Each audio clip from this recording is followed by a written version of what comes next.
ದಕ್ಷಿಣ ಕನ್ನಡ ಜಿಲ್ಲೆಯಲ್ಲಿ ಭಾರೀ ಮಳೆ ಆಗ್ತಾ ಇದೆ. ಮಳೆ ಮುಂದುವರೆದ ಪರಿಣಾಮ ಪಶ್ಚಿಮ ಘಟ್ಟಗಳಲ್ಲಿ ಭಾರೀ ಮಳೆಯ ಪರಿಣಾಮ ಜಿಲ್ಲೆಯ ಜೀವ ನದಿಗಳೆಲ್ಲ ತುಂಬಿ ಹರಿತಾ ಇದೆ. ಫಲ್ಗುಣಿ ನದಿ ಅಪಾಯದ ಮಟ್ಟ ಮೀರಿ ಹರಿತಾ ಇದೆ. ಮಂಗಳೂರು ಹೊರವಲಯದ ಮರವೂರು ಬಳಿ ಫಲ್ಗುಣಿ ನದಿಗೆ ಅಡ್ಡಲಾಗಿರುವ ಅಣೆಕಟ್ಟು ತುಂಬಿದ್ದು, ಅಣೆಕಟ್ಟಿನ ಮೇಲ್ಭಾಗದಿಂದ ನದಿ ನೀರು ರಭಸವಾಗಿ ಹರಿದು ಬರ್ತಾ ಇದೆ. ಅಣೆಕಟ್ಟಿನ ಹೂಳೆತ್ತಲು ಬಂದಿದ್ದಂತಹ ಡ್ರೆಡ್ಜಿಂಗ್ ಬೋಟ್ ನೀರಿನ ರಭಸಕ್ಕೆ ಎಳೆದುಕೊಂಡು ಬಂದು ಅಣೆಕಟ್ಟಿನಲ್ಲಿ ಸಿಲುಕೊಂಡಿದೆ. ಫಲ್ಗುಣಿ ನದಿಯಲ್ಲಿ ಕ್ಷಣ ಕ್ಷಣಕ್ಕೂ ಕೂಡ ನೀರಿನ ಮಟ್ಟ ಏರಿಕೆ ಆಗ್ತಾ ಇದೆ. ದಕ್ಷಿಣ ಕನ್ನಡ ಜಿಲ್ಲೆ ಹಾಗೂ ಪಶ್ಚಿಮ ಘಟ್ಟದಲ್ಲಿ ನಿರಂತರ ಮಳೆ ಆಗ್ತಾ ಇದೆ. ಹೀಗಾಗಿ ಎಲ್ಲ ಜೀವ ನದಿಗಳು ತುಂಬಿ ಹರಿತಾ ಇದೆ. ಅದು ನೇತ್ರಾವತಿ, ಕುಮಾರಧಾರ, ಫಲ್ಗುಣಿ, ನಂದಿನಿ, ಶಾಂಭವಿ ಈ ರೀತಿಯಾಗಿ ಎಲ್ಲ ನದಿಗಳು ತುಂಬಿ ಹರಿತಾ ಇದೆ. ಅದರಲ್ಲೂ ಪ್ರಮುಖವಾಗಿ ಈ ಬಾರಿ ಫಲ್ಗುಣಿ ನದಿಯ ನೀರಿನ ಮಟ್ಟ ಬಹಳಷ್ಟು ಹೆಚ್ಚಾಗಿದೆ. ನಾವು ಗಮನಿಸಬಹುದು, ಮಂಗಳೂರಿನ ಮರವೂರು ಸಮೀಪದಲ್ಲಿ ಇದ್ದೇವೆ ನಾವು. ಇಲ್ಲಿನ ಪಡುಶೆಡ್ಡೆ ಗ್ರಾಮದಲ್ಲಿ ಸಾಕಷ್ಟು ಮನೆಗಳು ಈ ನದಿಯ ನೀರಿನಿಂದಾಗಿ ಮುಳುಗಡೆ ಭೀತಿ ಎದುರಾಗಿದೆ. ಅದರಲ್ಲೂ ಈ ನದಿಯನ್ನು ನೀವು ಗಮನಿಸಬಹುದು, ಫಲ್ಗುಣಿ ನದಿಯ ರಭಸ ಎಷ್ಟರ ಮಟ್ಟಿಗೆ ಇದೆ ಅನ್ನುವಂಥದ್ದು. ಈವರೆಗೂ ಇಷ್ಟೊಂದು ದೊಡ್ಡ ಪ್ರಮಾಣದಲ್ಲಿ ನೀರು ಹರಿತಾ ಇರಲಿಲ್ಲ ನದಿಯಲ್ಲಿ.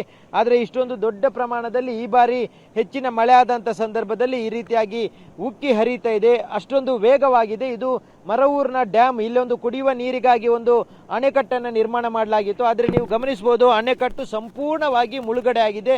ಅಣೆಕಟ್ಟಿನ ಮೇಲ್ಭಾಗದಿಂದ ನೀರು ಹರಿತಾ ಇದೆ. ಈಗ ದೃಶ್ಯದಲ್ಲಿ ಕಾಣ್ತಾ ಇರುವಂತ ಏನು ನೀರಿದೆ, ಇದು ಇಲ್ಲಿ ಅಣೆಕಟ್ಟು ನಿರ್ಮಾಣ ಇದೆ, ಅಣೆಕಟ್ಟು ಇದೆ. ಆ ಅಣೆಕಟ್ಟಿನ ಮೇಲ್ಭಾಗದಲ್ಲಿ ಇಷ್ಟೊಂದು ಪ್ರಮಾಣದಲ್ಲಿ ನೀರು ಬಂದು ಹರಿತಾ ಇದೆ. ಹಾಗಾಗಿ ಅಷ್ಟೊಂದು ವೇಗವಾಗಿ ಪಶ್ಚಿಮ ಘಟ್ಟದಲ್ಲಿ ಮಳೆ ಆಗ್ತಾ ಇದೆ.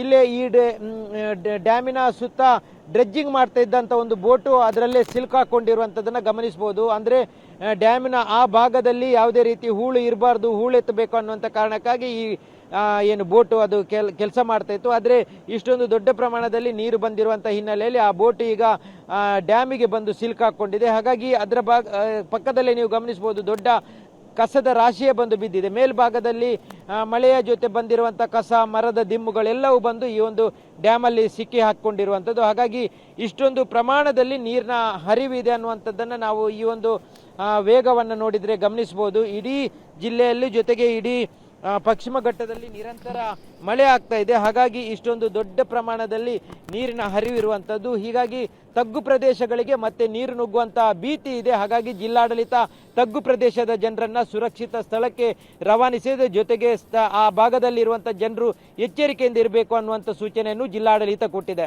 ಕ್ಯಾಮ್ರಾಮ್ಯಾನ್ ನಿಶಾಂತ್ ಜೊತೆ ಸುಖಪಾಲ್ ಪೊಳಲಿ, ಪಬ್ಲಿಕ್ ಟಿವಿ, ಮಂಗಳೂರು.